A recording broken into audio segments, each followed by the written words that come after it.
Me revoilà. Bonjour. J'ai envie ce matin de faire une vidéo sur la souffrance, la manière dont nous cultivons la souffrance par erreur de perception. Et en fait, c'est la suite directe de ma vidéo d'hier. Voilà, nous sommes dans notre humanité située dans la conscience de la troisième dimension. Je ne sais pas pourquoi ça s'appelle comme ça, j'ai envie de dire la conscience de l'humain, comme il y a la conscience des plantes et puis la conscience des anges, enfin il y a plusieurs plans de conscience. Et dans le niveau de conscience de l'humain, il y a en plus des plans de conscience plus lents et rajouter le mental, la créativité possible par la pensée. Et donc l'impression d'individualité, d'individu, parce que nous avons la capacité de penser individuellement.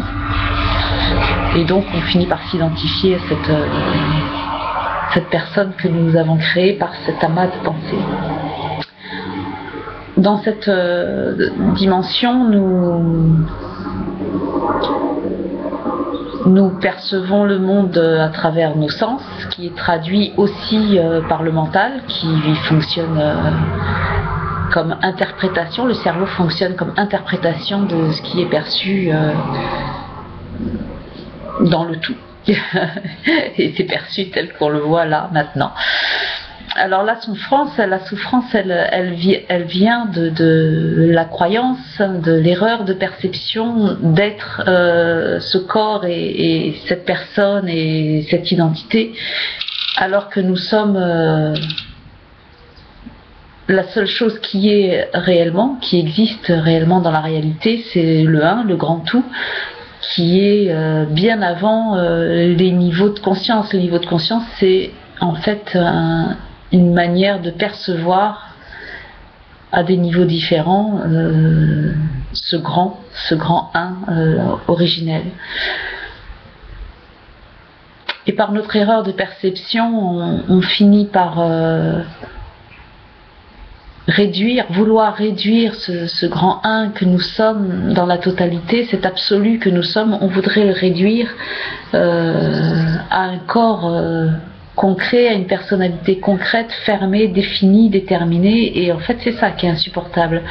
L'absolu, on cherche à le réduire à quelque chose de déterminé par notre personnalité, notre corps, et la perception que nous avons et l'interprétation que nous avons du monde extérieur. Alors c'est complètement insupportable, et c'est ce qui crée la souffrance, c'est-à-dire qu'on est complètement desséché. C'est comme si on voulait réduire un fruit, lui enlever tout le jus et ne garder que la matière sèche pour que ça puisse faire quelque chose de compact, et c'est irrespirable, il n'y a plus rien qui vit, et là du coup ça explose, on fait tout dans tous les sens et n'importe comment, et du coup on voudrait cultiver et vivre ce qui nous rendrait heureux. On voudrait vivre l'amour, on voudrait vivre la paix, le repos, la détente, la joie, le bonheur, on voudrait vivre tout ça. Et c'est ça l'erreur, c'est-à-dire c'est comme si l'eau voulait vivre la fluidité, et la transparence, c'est comme si le feu voulait vivre la chaleur et la lumière, alors que l'eau et la fluidité et la transparence, et le feu et la lumière et la chaleur, eh bien nous, ce que nous voulons vivre, c'est ce que nous sommes. Et c'est là où on se trompe, c'est qu'on fait des choses, on transforme notre personnage, on transforme nos croyances, nos manières de vivre, on fait des actions, on pose des trucs, on a des projets dans le but de vivre l'amour, de rencontrer la bonne personne, d'être une personne aimable pour être aimée, et on fait des tas de choses comme ça pour vivre ce en quoi on aspire, alors que ce en quoi on aspire, c'est ce que nous sommes. Donc si on fait des choses pour vivre l'amour, ça valide en permanence que nous ne sommes pas l'amour et que ce n'est pas là, que c'est quelque chose à faire, à vivre, à réaliser et à rechercher, alors que en fait c'est ce que nous sommes. Alors du coup, on ne fait que valider que nous ne sommes pas la joie, on ne fait que valider que nous ne sommes pas la paix en le cherchant à l'extérieur, en faisant des tas de choses, alors que c'est pas à vivre, c'est à reconnaître que nous le sommes déjà.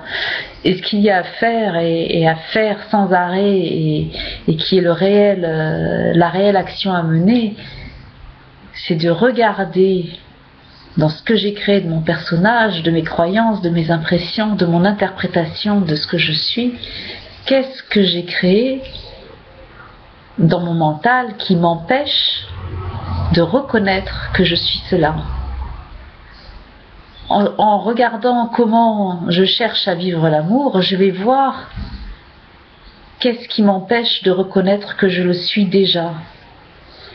Quand je vais regarder comment j'essaye d'aimer, ou comment j'essaye d'être joyeux, ou comment j'essaye d'être en paix, je vais voir ce qui bloque, et il faut être super honnête parce qu'on va regarder très honnêtement tout ce qui est en contradiction avec ce que nous sommes réellement, minutieusement, qui ont pris leur source peut-être dans l'enfance, dans les conditionnements, mais c'est vraiment à regarder au présent, c'est-à-dire qu'aujourd'hui, comment j'aime, qu'est-ce que je fais pour aimer mieux, comment je crois que l'autre m'aime, tout ça, c'est des croyances, c'est des erreurs de perception qui nous font arranger notre personnage, mais qui nous font jamais reconnaître ce que nous sommes, l'amour, la paix, la joie. Ça nous fait reconnaître que nous ne le sommes pas et que nous avons juste à le vivre. Alors, c'est complètement... c'est vraiment un état de souffrance pas possible parce qu'on pédale tout le temps et en fait c'est parce qu'on croit qu'on est enfermé dans ce corps et qu'on s'identifie à cette personnalité que nous ne pouvons pas le reconnaître que nous le sommes. Et cette personnalité, ce mental, ce mental est au service de cette identification à notre personnalité, c'est au service de l'identification à notre corps, donc jamais il ne lâchera prise et jamais il ne reconnaîtra qu'il est inutile et que c'est par lui qu'on n'arrive pas à reconnaître ce que nous sommes. Donc c'est pas la bonne manière de faire, de vouloir moduler et arranger notre manière de penser. Ce qu'il faut faire, c'est regarder comment nous pensons et qu'il fait barrière et qui fait mur, qui fait obstruction à ce que nous sommes. Et quand on regarde ça, ces croyances, ces impressions, ces interprétations et la manière dont on essaie de s'y prendre, mais ça tombe tout seul. Ça, mince, et clac, ça s'en va tout seul. Il faut le vivre pleinement et ça s'en va tout seul. Et quand ça s'en va, petit à petit, la reconnaissance de ce que nous sommes, de notre évidence, de notre absolu, de l'amour absolu que nous sommes, eh bien, c'est comme si l'eau enfin reconnaissait quelle est la fluidité, la transparence, et que elle a tellement fixé son attention sur comment faire pour l'être, qu'elle s'est mis des tas de choses qui l'empêchent de reconnaître qu'elle l'est. Donc enlevons ces erreurs, enlevons ces croyances, en les regardant, en les voyant, en les vivant une dernière fois et en les laissant finir leur route et s'éloigner de notre perception de nous-mêmes. Et bien, je crois que j'ai dit tout ce que j'avais à dire sur le coup. Mais je vous embrasse fort, je vous souhaite vraiment beaucoup de ténacité, d'observation, de conscience de vous, de regard sur vous et vraiment je vous souhaite de démarrer ou de poursuivre ce travail tellement c'est réjouissant de reconnaître cette évidence que nous sommes l'absolu, que nous sommes déjà ce que nous recherchons. Enlevons ce qui obstrue notre vue. Je vous embrasse, je vous remercie de votre attention et à très bientôt.